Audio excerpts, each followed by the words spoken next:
Sore itu, di sebuah kai kecil di pinggir Jalan Tamrin, Jakarta, aku melihatnya pertama kali.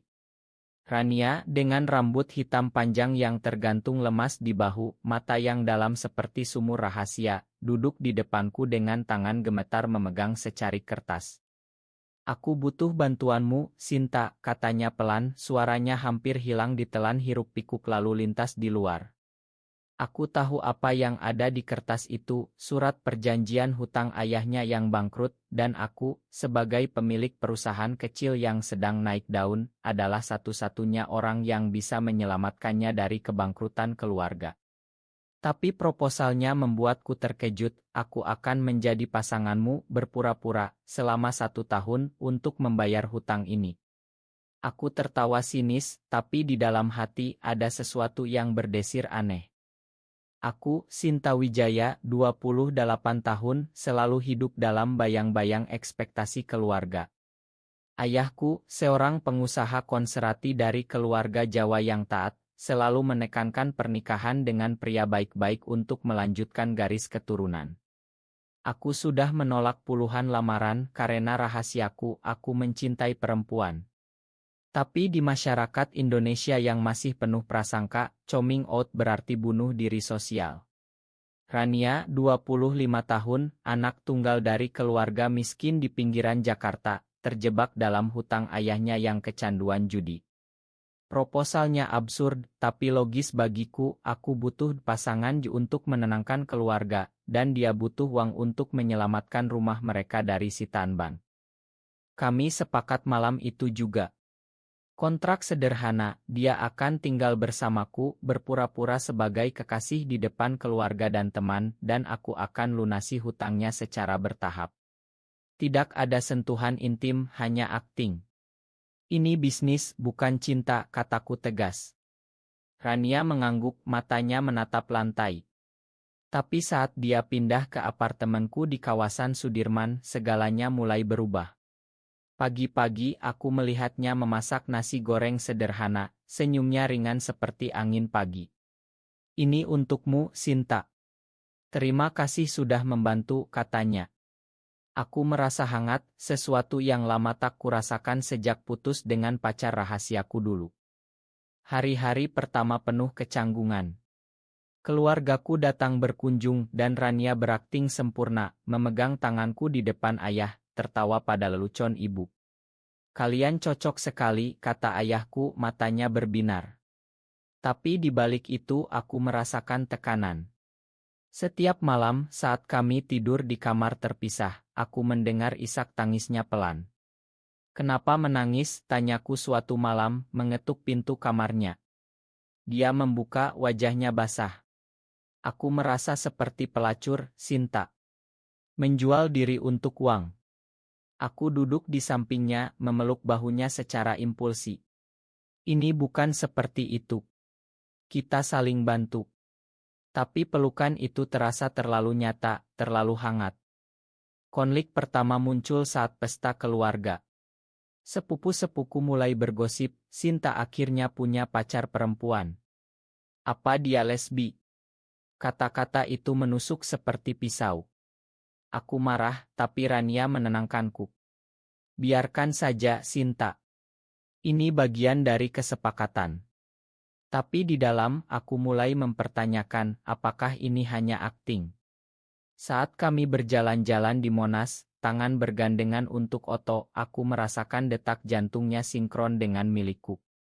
"Kamu cantik sekali hari ini," gumamku tanpa sadar. Rania tersipu, tapi matanya menyiratkan ketakutan. Ayah Rania menelepon suatu hari. "Kamu tinggal dengan perempuan." "Apa-apaan ini?" teriaknya. Rania menangis, menjelaskan bahwa ini hanya sementara untuk bayar hutang. Tapi ayahnya marah besar, "Kamu bikin malu keluarga. Kembali sekarang juga." Rania hampir menyerah, tapi aku meyakinkannya bertahan. "Kita hampir selesai," kataku. Tapi di hati aku tak ingin ini berakhir. Malam itu kami berdebat hebat. "Aku tak bisa terus berpura-pura, Sinta. Ini menyakiti hatiku." Aku diam karena aku tahu perasaanku sudah melampaui kontrak. Tekanan sosial mulai menumpuk. Teman-temanku di kantor mulai bertanya, "Kamu gaya? Di Indonesia ini bahaya, Sin." Aku menyangkal, tapi hati terasa berat. Rania juga mendapat tekanan dari teman sekolah lamanya, "Kamu lesbi. Hati-hati, nanti dikucilkan." Kami mulai saling curhat, berbagi cerita masa lalu. Rania cerita tentang cinta pertamanya, seorang gadis Disma yang akhirnya menikah dengan pria karena tekanan keluarga.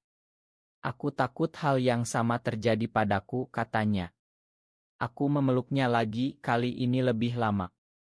"Aku di sini," bisikku. Hari berganti minggu dan hubungan kami semakin dalam. Kontrak hampir setengah jalan, hutang ayah Rania sudah dibayar separuh.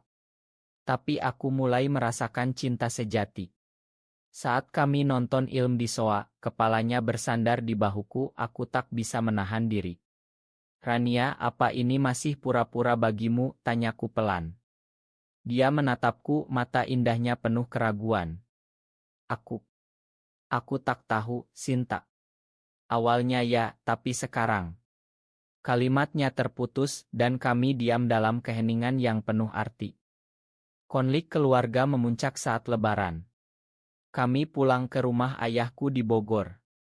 Semua saudara berkumpul dan ayah mengumumkan, Sinta akan menikah tahun depan dengan anak temanku. Aku terkejut, Rania juga. "Ayah, aku sudah punya Rania," protesku. Ayah marah, "Ini bukan main-main. Kamu perempuan harus nikah dengan laki-laki." Rania diam, tapi tangannya gemetar di bawah meja. Malam itu, kami bertengkar dengan ayah. "Kalian bikin malu keluarga. Di Indonesia, pernikahan sesama jenis dilarang," teriak ayah. Aku membela, "Ini cinta, ayah. Bukan dosa." Rania mulai ragu. "Mungkin ayahmu benar, Sinta. Kita tak bisa melawan masyarakat." Aku marah, "Kita bisa. Kita harus bertarung." Tapi di dalam, aku takut. Berita tentang penganiayaan terhadap komunitas LGBT di Indonesia sering muncul di berita, membuatku gelisah. Suatu hari, aku mendapat ancaman anonim di email, "Hentikan hubunganmu dengan perempuan itu atau kami laporkan ke polisi." Aku tak cerita pada Rania, tapi dia merasakan keteganganku. Kami mulai menghadapi momen-momen kecil yang membangun ikatan. Di pasar malam, kami beli es campur, tertawa seperti pasangan biasa. Tapi saat kembali, Ibu Rania datang tiba-tiba. "Kembalilah, Nak. Ayahmu sakit karena ini." Rania menangis, memeluk ibunya. Aku merasa dikhianati, "Kamu mau pergi?" Rania menjawab, "Aku tak tahu. Keluargaku butuh aku." Malam itu, aku sendirian merenung. Apa harga cinta ini? Kehilangan keluarga, teman, bahkan keselamatan. Puncak pertama datang saat pesta ulang tahun temanku. Seorang teman mabuk berkata, "Sinta, kamu lesbi ya? Lucu deh di Indonesia ini." Rania marah, membela aku, "Cinta tak kenal gender." Tapi setelah itu, dia menarikku ke samping, "Ini terlalu berbahaya, Sinta. Mungkin kita hentikan." Aku menangis, "Jangan. Aku sudah jatuh cinta padamu." Rania diam, tapi matanya menyiratkan perjuangan batin. Ayah Rania semakin parah.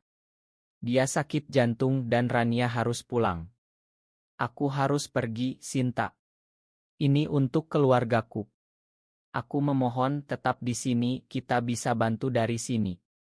Tapi dia pergi, meninggalkanku sendirian di apartemen yang tiba-tiba terasa kosong. Hari-hari berikutnya, aku berusaha fokus kerja, tapi pikiranku penuh Rania. Aku telepon dia setiap hari, tapi jawabannya dingin, "Ini salah, Sinta." Masyarakat tak terima. Aku mulai mencari dukungan. Bergabung dengan komunitas LGBT online, tapi takut ketahuan. Suatu malam, aku bertemu dengan seorang aktivis, banyak yang seperti kalian. Bertarunglah, tapi siap bayar harganya. Aku merenung, harga apa? Kehilangan segalanya. Rania kembali seminggu kemudian tapi berubah. Aku tak bisa lanjut, Sinta. Ayahku minta aku nikah dengan pria. Kembalinya Rania seperti badai. Dia duduk di soa, tangan memegang tasnya erat. Aku kembali untuk akhiri kontrak, katanya dingin. Aku terpukul, kenapa? Kita sudah sejauh ini. Dia menjelaskan, ayahnya menemukan surat kontrak, marah besar, dan memaksanya janji menikah dengan anak tetangga. Ini untuk selamatkan keluarga, Sinta. Hutang lunas, tapi harga diriku hilang. Aku marah, kamu bohongi aku. Ini bukan hanya bisnis lagi. Pertengkaran kami hebat. Benda-benda beterbangan, suara teriakan memenuhi apartemen. Kamu gunakan aku, tuduhku. Rania menangis, awalnya ya, tapi aku juga merasakan sesuatu. Tapi tak bisa, Sinta. Di Indonesia, kita akan dihukum sosial. Aku memeluknya paksa, kita lawan bersama. Tapi dia tolak, pergi ke kamar, mengunci pintu. Malam itu aku tak tidur, memikirkan pilihan, biarkan dia pergi atau perjuangkan. Pagi harinya aku buat keputusan. Aku hubungi ayah Rania, bicara langsung, saya cintai anak bapak. Biarkan kami bersama. Ayahnya marah, kalian gila. Ini dosa. Telepon ditutup kasar. Rania tahu marah padaku, kamu buat lebih buruk. Tapi di balik marah, ada kerinduan. Kami mulai bicara dari hati ke hati. Rania cerita masa kecilnya, dibesarkan di keluarga religius, di mana cinta sesama jenis dianggap haram. Aku takut neraka, Sinta. Aku bagikan ceritaku, bagaimana aku sembunyikan identitas sejak remaja, putus asa karena tekanan. Kita sama, Rania. Kita bisa saling kuatkan.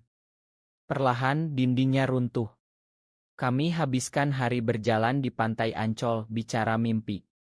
Aku ingin bebas, katanya. Tapi realitas datang, teman Rania menelepon, bilang gosip sudah menyebar di kampung. Kamu lesbi. Hati-hati, nanti digerebek. Konflik etis muncul. Apakah aku egois memaksa Rania bertahan? Dia punya keluarga, aku juga. Ayahku menelepon, pulang sekarang. Kami dengar rumor buruk. Aku tolak, ini hidupku, ayah. Keluarga mulai menjauh, saudara tak lagi hubungi. Rania juga, ibunya sakit karena stres. Ini harga kita bayar, kataku. Rania angguk, tapi apakah layak? Suatu malam, kami hadapi konfrontasi besar. Ayah Rania datang ke apartemen dengan saudara-saudaranya. Ambil anakku kembali, teriaknya. Aku berdiri di depan Rania, dia dewasa, biarkan pilih. Rania ragu, tapi akhirnya berkata, aku pilih Sinta. Ayahnya pergi dengan amarah, memutus hubungan. Rania menangis berjam-jam, aku kehilangan keluarga karena ini. Hari-hari berikutnya penuh luka. Kami saling dukung, tapi bayang-bayang pengkhianatan muncul. Aku curiga Rania masih hubungi calon suaminya. Kenapa kamu bohong, tanyaku saat temukan pesan. Rania akui, aku takut sendirian. Aku merasa dikhianati, tapi makan, kita mulai lagi. Tapi kepercayaan retak. Mau tak mau kami harus hadapi masyarakat. Gosip di kantor semakin parah, Sinta lesbi, hati-hati. Aku hampir dipecat, tapi bos mendukung diam-diam, Rania kehilangan pekerjaan paruh waktunya karena rumor. Ini neraka, katanya. Kami putuskan pindah ke Bali, harap lingkungan lebih terbuka. Tapi di sana pun tantangan baru, komunitas lokal yang masih konservatif. Di Bali, kami mulai hidup baru. Aku buka cabang bisnis, Rania belajar seni. Tapi masa lalu mengejar. Ayahku datang tiba-tiba, kembalilah, Sinta. Kami makan jika tinggalkan dia. Aku tolak, aku bahagia dengan Rania. Ayah pergi kecewa, tapi janji tak ganggu lagi. Rania juga dapat kabar, ibunya sakit parah, minta maaf. Pergilah, kataku. Rania pergi ke Jakarta sendirian. Selama dia pergi, aku ragu. Apakah ini akhir? Rania telepon ibu makan aku, tapi ayah masih marah. Dia kembali dengan hati lebih ringan, tapi ada rahasia. Dia bertemu calon suaminya. Hanya bicara, Sinta. Aku tolak. Aku percaya, tapi benih keraguan tumbuh. Klimaks datang saat demonstrasi di Jakarta. Kami ikut dari jauh, tapi oto kami bocor online. Ancaman datang, kalian akan dihukum. Kami takut, sembunyi di rumah. Rania mulai panik, mungkin kita pisah, untuk selamat. Aku marah, kamu kabur lagi. Pertengkaran pecah, Rania pergi malam itu, meninggalkan catatan, Ma, aku tak kuat. Aku hancur. Hari-hari sendirian, aku renungkan segalanya. Harga cinta, kehilangan keluarga, teman, keamanan. Tapi aku tak menyerah. Aku cari Rania, temukan di rumah orang tuanya. Kembalilah, pintaku. Rania menangis, aku tak bisa. Ini terlalu sakit. Tapi di mata ada cinta. Kami bicara panjang. Rania akui, aku cintaimu, tapi takut. Aku yakinkan, kita hadapi bersama. Akhirnya, dia setuju kembali. Tapi ayahnya tahu, usir dia selamanya. Rania kehilangan segalanya, tapi dapatkan aku. Hidup kami di Bali mulai stabil. Bisnis berkembang, kami bangun komunitas kecil teman leb. Tapi luka lama masih ada. Suatu hari, Rania mendapat tawaran pekerjaan di Singapura. Ini kesempatan, Sinta. Tapi aku harus pergi sendirian dulu. Aku ragu kenapa tak bersama. Dia jawab, untuk buktikan aku kuat. Aku setuju, tapi hati gelisah. Selama berpisah, kami telepon setiap hari. Tapi lambat laun, panggilan berkurang. Aku curiga terbang ke Singapura. Temukan dia dengan perempuan lain. Tidak, tapi dengan teman lama yang mendukung. Aku butuh ruang, Sinta, katanya. Aku marah, kamu khianati lagi. Pertengkaran terakhir. Rania akui, aku tak siap bayar harga ini selamanya. Masyarakat, keluarga, semuanya lawan kita. Aku menangis, tapi cinta kita nyata. Rania pergi, meninggalkanku di hotel. Kembali ke Bali, aku hancur total. Bisnis runtuh karena depresi, teman menjauh. Waktu berlalu, aku bangkit pelan. Bergabung aktivisme, bantu orang lain seperti kami. Rania hubungi lagi setelah setahun, aku salah, Sinta. Aku ingin kembali. Tapi aku ragu, terlambat. Aku sudah belajar hidup tanpamu. Kami bertemu di Jakarta. Rania berubah, lebih kuat. Aku kehilanganmu, tapi temukan diriku. Aku akui, aku masih cinta. Tapi keputusan sulit, makan atau lepas. Kami pilih makan, tapi dengan syarat, hadapi segalanya terbuka. Cinta kami bertahan, tapi dengan luka. Keluarga mulai menerima pelan, masyarakat masih menolak. Tapi kami pilih bertarung. Apakah mencintai seseorang meski tahu akan menyakiti banyak pihak merupakan pilihan yang benar?